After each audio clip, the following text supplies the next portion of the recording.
skvána. Čaute, ja by som vás teda chcel privítať opäť pri novom videu a znova opäť v nadväznosti na predošlé video.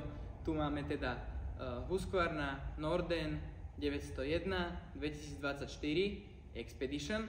V nadväznosti som povedal pretože v predošlom videu sme sa bavili a sme si troška ukazovali nejaké technické vylepšenia Nordenu 901.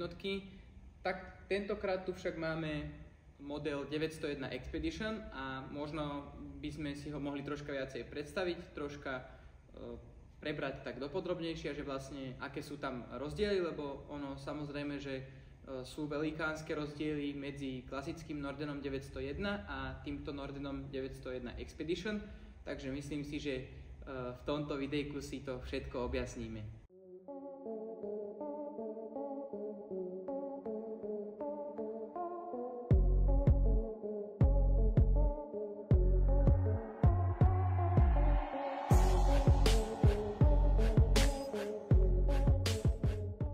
Norden 901 a Norden 901 Expedition sú si veľmi podobné, no napriek tomu sú tam určité odlišnosti v technických parametroch a v technických súčiastkách, ktoré v konečnom dôsledku z toho tvoria možno aj mierne odlišný motocykel po podvozkovej stránke oproti klasickému Nordenu 901. Je to spôsobené tým, že Norden 901 Expedition má na sebe tlmiče Y-Power Explore 4,8 mm, kdežto naopak Norden 901 má na sebe 43 mm Y-Power Apex.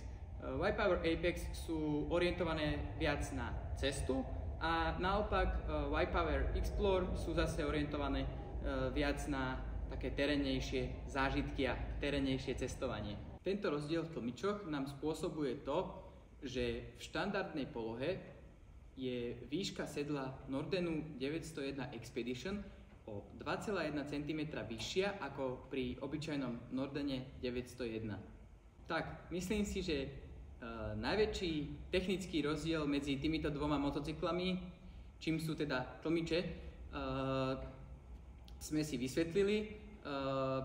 Konec koncov môžeme to zosumarizovať tak, že jednoducho Norden 901 Expedition je vyšší ako klasický Norden 901 a je to teda vďaka tlmičom, respektíve či už samotným tlmičom, podvozkovému nastaveniu a tak ďalej.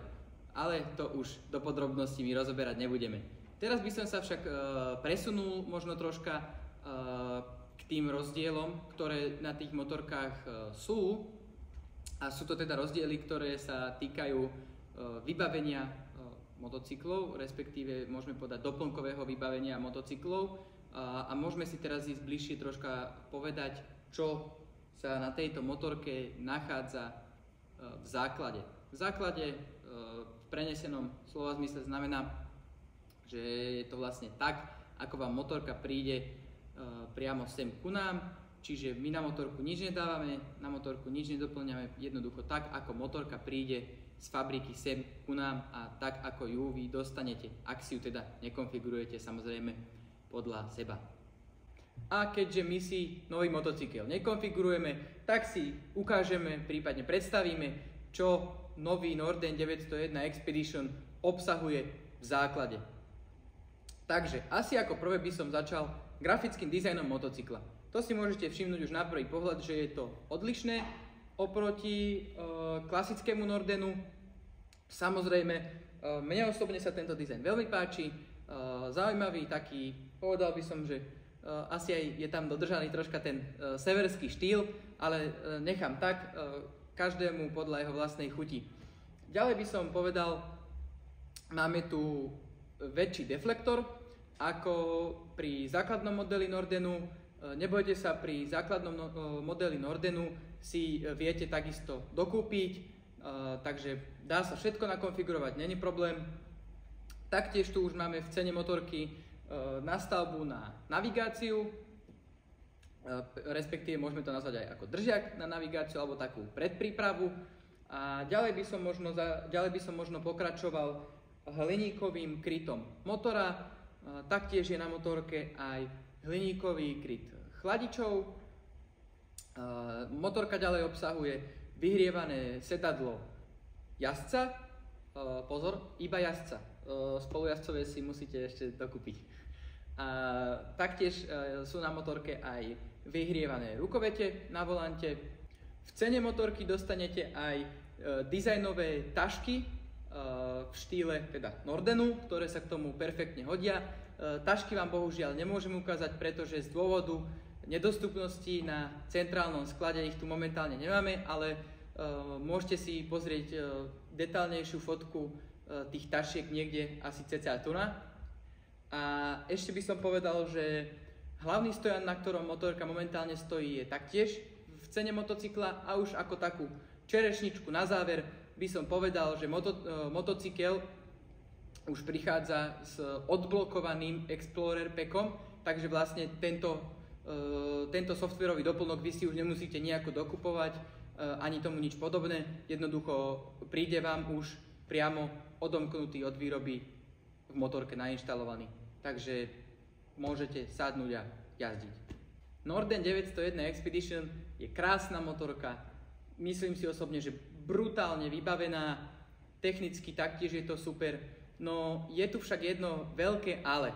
A to ale spočíva v tom, že ak ste možno troška, neberte si to teraz osobne, ak ste možno troška nižší jazdec, môžete byť kľudne aj skúsený, to je jedno, ak ste jednoducho nižší jazdec, treba ozaj to brať do úvahy, že či je toto vhodný motocykel pre vás. Pretože tá motorka sa nezdá byť na tom videu, alebo respektíve aj na tých obrázkoch tak vysoká, ako v reále je. Lebo ona je reálne, že fakt dosť vysoká a môže sa stať, poviem príklad z praxe, hej. Idete, dajme tomu, cestujete vo dvojici, poviem príklad s partnerkou alebo manželkou, to je jedno, nabalený s kuframi, jedno s druhým, hej. Teraz nastane nejaká situácia, že vy sa musíte otočiť a poznáme prípady otáčanie sa na krátku nohu, a vlastne vám sa môže stať taká vec, že nedočiahnete na zem. No a potom tam nastane taká vec, že vlastne budete možno viac na zemi a zberať sa zo zeme ako v sedle. No a to určite nechceme ani my a ani vy, takže určite by som sa nebal taktiež zvážiť aj klasického Nordena 901, na ktorého sa vlastne dajú všetky tieto doplnky, ktoré tu na už sú od výroby, tak na klasického Nordena 901 sa tieto doplnky dajú bezproblémovo namontovať a dokonca není to ani cenovo nejako extrémne rozdielne. Toto bol Norden 901 Expedition. Myslím si, že o motorke sme si teda povedali už toho dosť. Prebrali sme tak ako technické vybavenie motocykla, tak sme prebrali aj výbavu, či už klasickú alebo prípadne doplnkovú výbavu. Úskalie ohľadom výšky jazdca sme si taktiež spomenuli. Prosím vás, neberte to hlavne tak, že vás chcem nejako odradiť. Nie, vôbec to tak nie je. To bol len podľa mňa môj taký osobný názor, že treba dať troška zreteľ aj na toto, ale to neznamená, že keď ste si není istí, že sa nemôžete tu u nás zastaviť, motocykel si vyskúšať, sadnúť si naň, poradiť sa s nami, podebatiť a možno, že vám to tak sadne, že na ňom budete odchádzať domov. Takže kľudne nás prídete navštíviť sem do Hornej Stredy, tešíme sa na vás, ďakujem za zhliadnutie, taktiež vás chcem ešte poprosiť o zdieľanie, like, subscribe, čokoľvek, pomôže mi to veľmi, respektíve pomôže nám to veľmi, takže ešte raz ďakujeme veľmi pekne, dúfam, že ste si toto video užili a čaute.